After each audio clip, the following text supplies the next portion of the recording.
Okay, this is for Colin Callahan. It is the 2nd of December, 2019, 7 o'clock p.m. This is Dennis Clark, PGA Master Professional, reviewing Colleen's swing for the first day of our golf school program.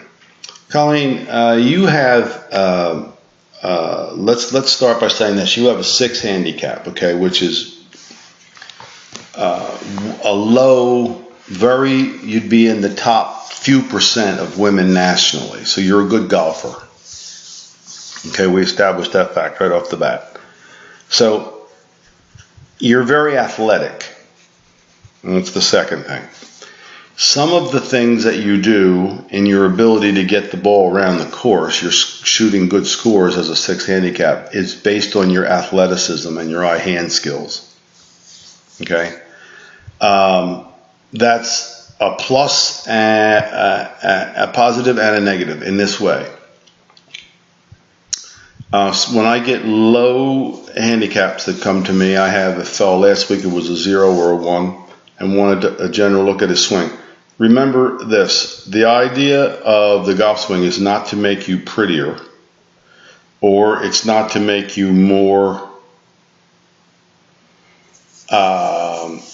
in a method that I teach or that anybody teaches. It's to make your impact with the ball more consistent. That's the only job of a golf lesson, of a golf swing. And if anyone tells you any differently, they're misleading you. The only reason I worked with you today on a narrower stance and getting your heel up and all the things I'm about to review is because they affect your impact, which tends to be at times, very shallow into the golf ball. Now, shallow means this. Your club, when you swing it, because of an early release, a wide stance, and the things we're going to review, by the time it gets to the ball, it's kind of on the way up.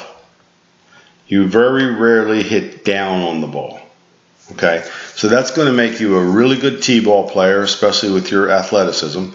It's going to make you an okay player with a hybrid sitting up a little bit in the rough, but you will always struggle with this golf swing with a tight lie with the irons in the fairway, which is why you have hybrids and why you should have hybrids, why they make them.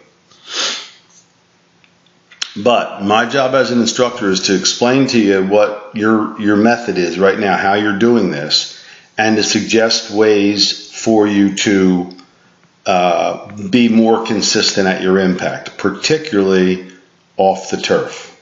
Okay?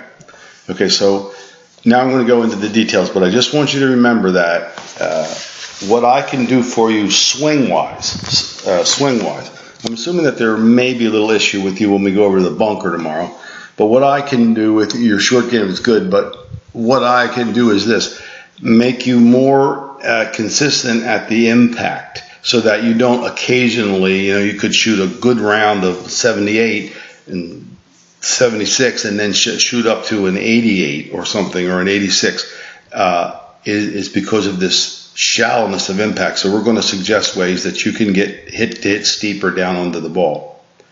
One of the ways is to narrow your stance. Your stance right now would be good if you were about 6'4".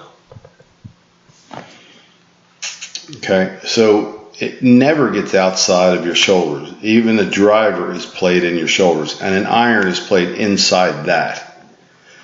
And the reason that we do that is so we can keep you more over the ball as you go back.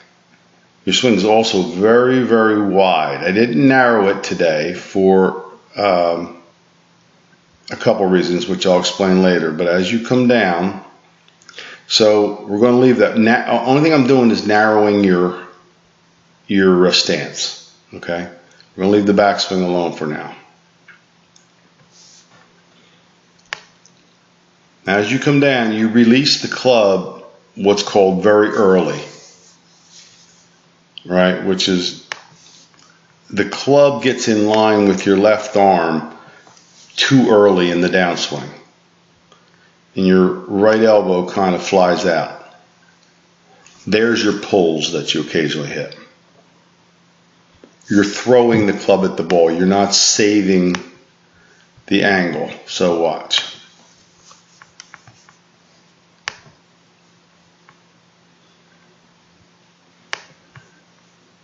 So, and let me bring up female up, it's only fair. Well, actually, let me bring him up because he's going to demonstrate something. And this, you won't do this. It's not that I'm going to expect this or even strive for it, but I want you to see what I mean. Now, his hands are at the same point in the downswing as yours are. Here's your club. Here's his club. Okay, so I apologize, it was a cloudy day and we're looking east into the sun. But your wrist is already released, it's totally flat, almost going into a cupped position. And his right wrist is still really bent in there. They call this lag in the golf swing or delayed hit, holding the angle. Okay, now, to be fair, and to go over to a female, because females, the one area that women are notoriously weaker than men anatomically is the wrist and the hands. Okay, now a golf club, let me get one here for you.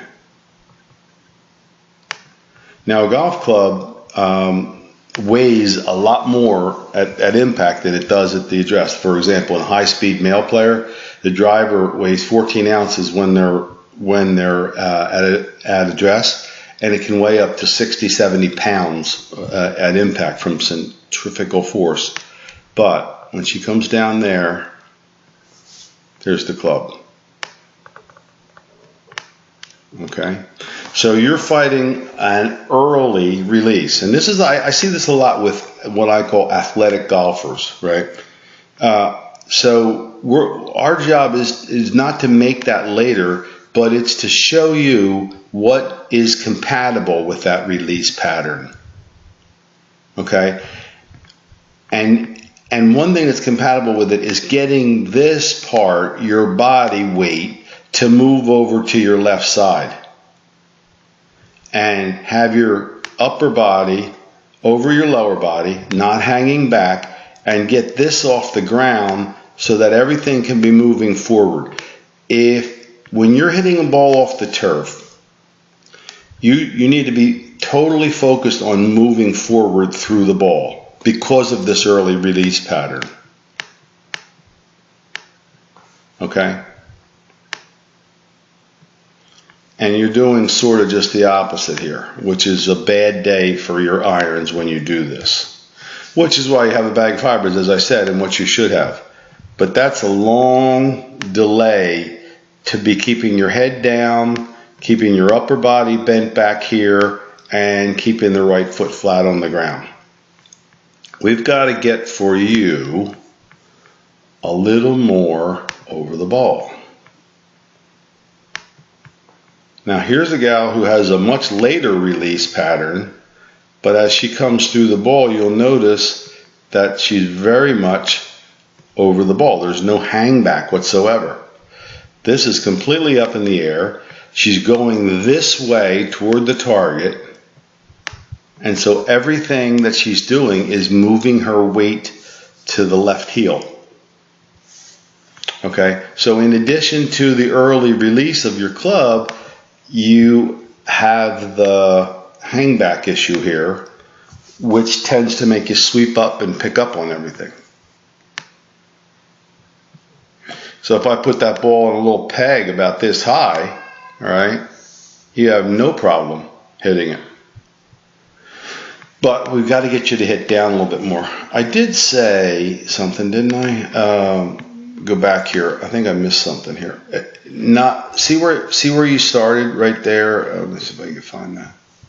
That's about how wide I want you to be for your irons. And the thing I was going to talk about that I want to add that I missed a minute ago is I want your weight to be favoring the left side. So everything on the turf for you, even your hybrids and your woods, I want to put about 60% of your weight on your left leg. That's to get you to hit down more on the ball. That's what, remember, everything I do and say this week is to get you a steeper attack angle. Narrow stance, hands and weight forward. Okay, as you come down, I'm going to work with you're a good enough athlete that I'm going to work with you a little bit on this tomorrow. I am going to keep this a little bit narrower, more narrow in here. I am going to try to keep the lag, as we call it, a little bit more. I wouldn't do that unless I thought you could. But see, your right hand is just throwing that club at the ball. That's very early. It's almost past your hands already. And now it is past your hands. Okay, so you're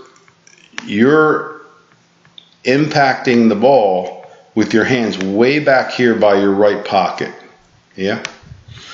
So let's see our friend Michelle here. She impacts the ball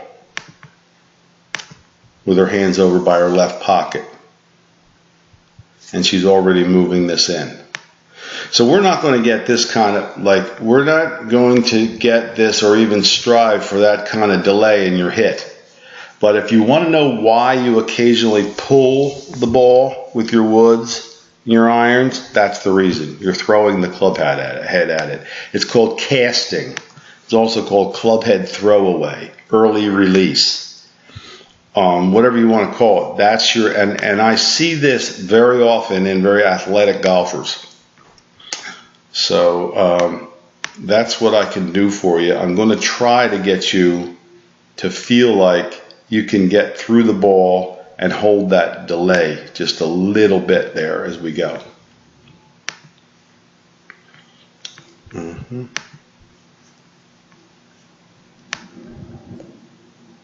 Narrower.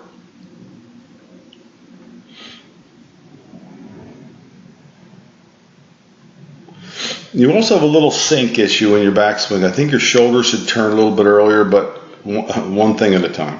You do tend to get the club face open, which is where your throw habit came from. All right, I'll put that together for you tomorrow. I don't want to confuse you with too many things here.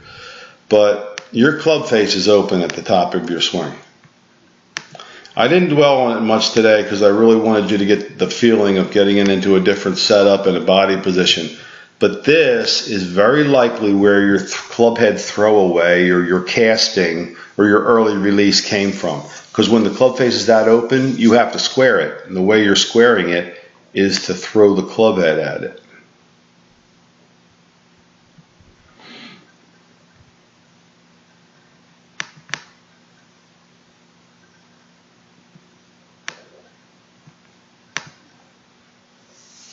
Not only can I help your golf, but I bet you I can help your back too.